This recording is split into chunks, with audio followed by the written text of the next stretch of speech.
Hello everyone, Radhe Radhe. Welcome back my new blog. कैसे हैं आप लोग? आशा कर रही हूँ आप लोग बहुत अच्छे होंगे। मैं भी ठीक ठाक हूँ। स्वागत है आपका अपने चैनल वर्णी शिवाय ब्लॉग्स में। Good evening friends. आज मिल रही हूँ आपको शाम के समय में। तो जो है बहुत ही प्यारा मौसम हो रखा था 2 दिन से। बहुत ही ठंडा मौसम है बारिश के साथ में। काफ़ी अच्छा है। गर्मी शायद इतने दिन से हर किसी की सिटी में काफ़ी हो रही होगी। तो वही हाल मेरे इधर भी था। तो आज कुछ 2 दिन से सुकून दिया है बारिश ने। उसके बाद जो है नीचे गार्डन में बहुत देर तक टहली थी बच्चों को लेके। उसके बाद में जो है प्यारे प्यारे फूल, जो कि हर ब्लॉग में आपके साथ शेयर ज़रूर करती हूँ, ताकि आपको वो सुकून मिले जो मुझे मिलता है। हालांकि ये सुकून उन्हीं लोगों को मिलेगा जो नेचर से ज़्यादा प्यार करते हैं, पेड़ पौधों को देखना ज़्यादा पसंद करते हैं। फ़िलहाल मेरी यही कोशिश रहती है कि मैं आप तक ये शेयर करूं। तो बहुत अच्छे अच्छे फूल खिले थे। इतने नहीं हैं इस समय क्योंकि मैंने पेड़ों की कटाई छटाई कराई थी, लेकिन जो भी हैं थोड़े बहुत निकलते हैं, मन को सुकून देते हैं। आज शाम के समय से ये ब्लॉग की स्टार्टिंग हो रही है और जो है आप बहुत ही कीमती वक्त मेरे ब्लॉग को देते हैं, तो उसके लिए आपका तहे दिल से आभार है। आज जो है हस्बैंड जी ने एक जादुई तेल बनाने की सोची है। ये जिसको भी इन्होंने ऑयल दिया है तो वो उसको बहुत ही फ़ायदा हुआ, बाल झड़े ना इसके लिए। तो मुझे मेरे बाल जो है बहुत ही झड़ रहे थे, तो मैंने इनसे कहा कि एक बार तेल बना दो, लगा के देखती हूँ, हो सकता है मुझे फ़ायदा हो जाए। तो मैं भी साथ साथ में इनके साथ में जो है तैयारियाँ करा रही थी, क्योंकि इस समय मेरे बाल बहुत झड़ रहे हैं। इसके लिए गुड़हल के पत्ते, मेथी दाने, कलौंजी, अदरक, लौंग के टुकड़े, प्याज के टुकड़े और सरसों का तेल अगर आपके पास प्योर है तो ठीक है, नहीं है तो ये नारियल के तेल में भी आप बना सकते हो, अगर आप सरसों का तेल बालों में नहीं लगाते हो। फ़िलहाल मैं गर्मी में नारियल तेल ही लगाती हूँ, लेकिन ये सरसों के तेल में घर का है मेरा, तो फिर जो है एकदम प्योर था, तो इसमें कोई दिक्कत तो थी नहीं।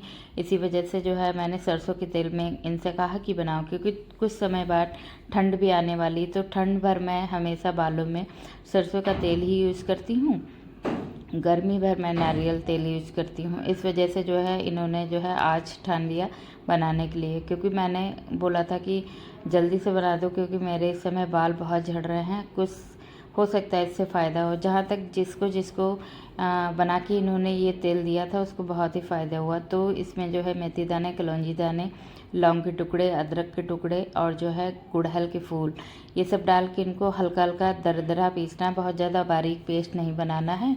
तो इसको जो है पीसे दे रही हूँ। थोड़ी हेल्प मैं भी करा रही हूँ, क्योंकि जो जेंट्स होते हैं उनका काम थोड़ा अलग स्पीड में होता है और लेडीज़ का अलग स्पीड में होता है, तो इसी के लिए मैं इनकी हेल्प करा रही हूँ, ताकि किचन बहुत ज़्यादा फैले नहीं।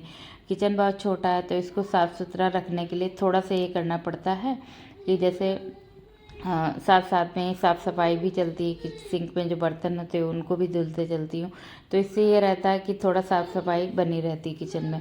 फ़िलहाल अगर हम लोग बहुत आलस कर जाएंगे तो सारा ही काम डिस्टर्ब हो जाता है, सारे ही गड़बड़ करता है।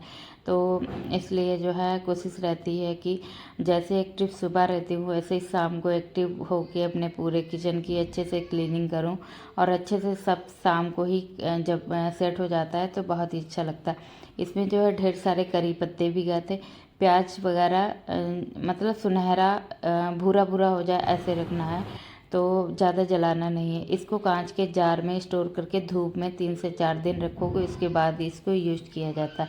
फ़िलहाल धूप तो नहीं निकल रही है। इधर संध्या आरती हो गई थी। माधव के लिए मैंने एप्पल काट दिया था। उसके बाद जो है अब अंश इनको खिला रहा है। उसके बाद ये जो भी प्रसाद है हम सब लोग मिलके खा लेते हैं। नाइट सूट पहना दिया था, शाम को इनको नहला दिया था। उसके बाद अब माधव के लिए बनाने जा रही हूँ हलवा। शाम का जो है काम बिना आलस्य का रहता है। कभी कभार मेरे यहाँ शाम का खाना स्किप हो जाता है, क्योंकि हम लोग जो है ना जैसे पकौड़ी हुई या शाम को कुछ पोहा बना लिया, या बर्मिसेली जो आती हैं सेवइयाँ होती हैं वो बना ली। काफ़ी ऐसी चीज़ें होती हैं, हैवी नाश्ता हो जाता है, तो उसके लिए रात में खाना नहीं बनता है। तो हस्बैंड जी लौट के आते हैं, अगर वो 5 या 5:30 बजे के बीच आते हैं तो वो खाना खा लेते हैं, फिर शाम को वो खाना नहीं खाते हैं। इसलिए हमारे यहाँ खाना स्किप हो जाता है, क्योंकि हम लोग हैवी नाश्ता कर ही लेते हैं। इस वजह से मैं इस समय आज जो है बना रही हूँ माधव के लिए हलवा। ये शिवाय भी खाएगा, अंश भी खा लेगा। थोड़ा सा मेवा इसमें डाल दूँगी तो भोग भी लगा दूँगी। बाकी जो है मतलब बच्चे भी खा लेंगे, माधव भी खा लेंगे। तो इसलिए जो है किचन की साफ़ सफाई कर दी थी, उसके बाद मैं लग गई थी भोग बनाने माधव का। अब इनको जो है खिला दूँगी, उसके बाद जो है शिवाय को थोड़ा सा खिलाऊँगी। और यही तमाम सारे काम जितने सुबह होते हैं उतने शाम को भी हो जाते हैं। फ़िलहाल हम गृहिणियाँ हैं, हम लोगों को दिन भर हज़ारों काम होते हैं, उन कामों की गिनती कभी होती ही नहीं है। ना हम अपने मन में कर पाते हैं कामों की गिनती, और ना ही सामने वाला हमारे काम को कोई वैल्यू देता है और ना वो गिनती करता है कामों की। तो कहीं ना कहीं इन सब बीचों में, इन सब बातों में जो भी होता है, इनमें कहीं ना कहीं हमारे माइंड को डिस्टरबेंस होती है। तो हमारी मेंटल हेल्थ एकदम फिट रहे, एक्टिव रहे, तो उसके लिए क्या करना है, हम लोगों को सामने वाले की बात को इग्नोर करना स्टार्ट कर देना चाहिए। सामने जो भी बात आपको बुरी लगे, तो मेरे ख्याल से तो उसका जवाब देने से बेहतर ये होता है कि जो है कि उसको इग्नोर कर दो। ये मानो कि जो सामने वाला पर्सन है उसकी तो एक हैबिट है डेली ही ये कहने की, तो धीरे धीरे ये हैबिट में आपकी भी आ जाएगा उसकी बात सुनने का। तो एक मन में एक चीज़ रहेगी कि यार ये तो डेली ही ऐसा इनका बोलने का नेचर ही है, ऐसा ही बोलते हैं, तो इनको जो है इग्नोर करो, अपने काम में लगो, अपने आप को बेहतर बनाओ, अपने काम को बेहतर तरीके से करो। ये हमारी जिम्मेदारी है, हमारी तरफ से कोई गलती ना हो, जितना हो सके उतना ही करना चाहिए। और जो है कोशिश तो हर कोई करता है, हम गृहिणियों का ये काम होता है, जिम्मेदारी होती है जो भी समझो, उसके साथ साथ में जो है पूरी फैमिली की जिम्मेदारी संभालने की है। तो कुछ अपने आप को भी तो संभालना है। अगर हम अपने आप को नहीं संभालेंगे तो फिर हमको कौन संभालेगा, और कौन ये घर गृहस्थी की जो गाड़ी है वो चलाएगा। तो इसलिए बहुत बेहतर तरीके से सबसे पहले अपने माइंड को काबू करिए। माइंड में जो बातें छोटी छोटी होती हैं उनको इग्नोर करना सीखिए, तभी जाके आप कहीं खुश रह पाएंगे, तब जाके आपके घर पे अशांति नहीं आएगी, सुख शांति बनी रहेगी। क्योंकि जो है छोटी छोटी बातों पे अगर बहसबाजी होती है, कुछ हमने हमारे दिल पे लग गई, कुछ सामने वाले के दिल पे लग गई, तो इससे घर का माहौल बिगड़ता है। इसलिए थोड़ा इग्नोर करना भी सीखिए ऐसी बातों को जिनकी कोई सर पैर है ही नहीं, जो आगे चल के कोई मायने ही बातें नहीं रखती हैं। तो ऐसी बातों को इग्नोर करना ही बेहतर होता है। मैंने अपनी छोटी छोटी गलतियों से, छोटी छोटी चीज़ों से कुछ बातें सीखी हैं जीवन में, वही आप तक की कुछ बातें शेयर कर रही हूँ। देखिए, खुद से बेहतर खुद का साथी कोई नहीं होता है। इसलिए जितना भी आपको जो भी कहना है अपने आप से कहो, और एक ईश्वर बैठा है आपको सुनने वाला, वो आपको ज़रूर सुनेगा। उसके घर में देर होती है, अंधेर नहीं होती है। तो जो है धीरे धीरे जो है अपनी बातें उनसे शेयर करना सीखो, ताकि जो है आपके मन भी हल्का हो जाए। और कहीं जो समाज होता है ना, एक दूसरे से बातें फैलती रहती हैं ज़्यादा, तो इसलिए मेरा मतलब है ना किसी को मतलब इंसल्ट किसी की करो, और ना उससे मतलब सुनने की अपेक्षा रखो। और जो सामने वाला अगर आपका घर का ही सदस्य है जिनको सुनना ही मजबूरी है, तो फिर उनकी बातों को इग्नोर करो। तो ऐसे ही हमारे घर में सुख शांति बनी रहती। अदरवाइज़ कितना भी कोशिश कर लो, सुख शांति भंग होनी होनी है। उसके साथ में घर के काम कभी कभी डिस्टर्ब हो जाते हैं, उससे भी हमारी शांति जो है बिल्कुल चली जाती है। तो उसके लिए भी क्या करना है, अपने अच्छे से कामों को मैनेज करके, टाइम से सारे ही कामों को मैनेज करके रखना है, ताकि कुछ जो हम करना चाहते हैं उसके लिए भी हम लोगों को वक्त मिल जाए। तो इसलिए मैंने अपने जीवन में कुछ ऐसी बातें सीखी हैं, ये कोई फेक बातें नहीं है। एकदम से आप जब अपनी लाइफ में ये बातें अपनाने लगोगे तो फिर कहीं ना कहीं आपकी ज़िंदगी में चेंज ज़रूर आएगा, बहुत बड़ा वाला। तो मैंने तो ये सोच लिया है कि जिसकी बात मुझे बुरी लग रही है उसको इग्नोर करना है। प्लस ये करना है कि वो सामने वाला मेरे अपोजिट है, वो मेरे बारे में का ही अच्छा कहेगा। इसलिए अपनी बातों को अपने तक सीमित रखो। आप ये मानो कि मैं सही हूँ, मैं अच्छी हूँ, मैंने अपने दिल मन से किसी का बुरा नहीं सोचा है।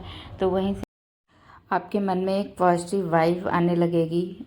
तो फिर आप कहीं ना कहीं अपने आप को बहुत ही एक्टिव और खुश समझोगे, मानोगे भी। होता है, यकीनन ये होता है, ऐसा नहीं सिर्फ मानना ही है, समझना ही है, नहीं, ये कोई फेक बातें नहीं है। इसको अपना के देखिए। पॉजिटिव थिंक मतलब जो होती है, पॉजिटिव बातें सोचो, मतलब जो है पॉजिटिव लोगों के साथ रहो, पॉजिटिव थिंक देखो, सुनो। सोशल मीडिया पे ऐसी बहुत सारी चीज़ें होती हैं जिनको सुनने से, मोटिवेशनल ऐसी वीडियोस होती हैं, वाकई में वो कोई फेक नहीं होती। उनको सुनने से एक आती है अंदर से, एक पॉजिटिव वाइब आती है कि हाँ मुझको भी खुश रहना है, मुझको भी जो है अच्छे से रहना है, मुझे अपनी फैमिली संभालनी है कायदे से। देखो हम स्त्रियां हैं, हम लोगों की लाइफ ही संघर्ष वाली होती है, तो कहीं ना कहीं इन चीज़ों को फेस करना पड़ता है। तो अगर कोई आपसे कुछ बात कह रहा है तो उसको इग्नोर करना सीखो। जैसे कि हम लोग कभी कभी बाहर वालों की बातों को भी ना, जैसे रोड पे कोई चलते कुछ कह दिया तो उसको इग्नोर करते हैं, 2-3 दिन तक की वो बात याद रखते हैं, फिर भूल जाते हैं।